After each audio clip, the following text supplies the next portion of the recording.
Hi. Oh, ano? Oh, sino ba tumama? Pinakaswadi.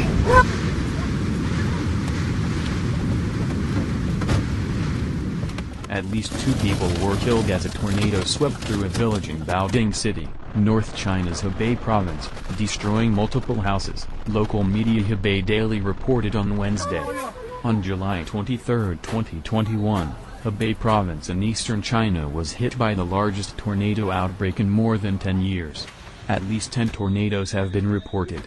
At least 3 of them were powerful. Reports are still coming in and the number of reported tornadoes is on the rise. It is reported that on July 23, one of the powerful tornadoes moved directly to downtown Baoding. This happened at 1300 hours UTC. The damage caused by the elements was catastrophic. According to extreme weather naturalist Eric Wang, the whirlwind barked wood, threw cars, razed several houses to the ground and injured several people. Wang also shared the incredible footage he captured as the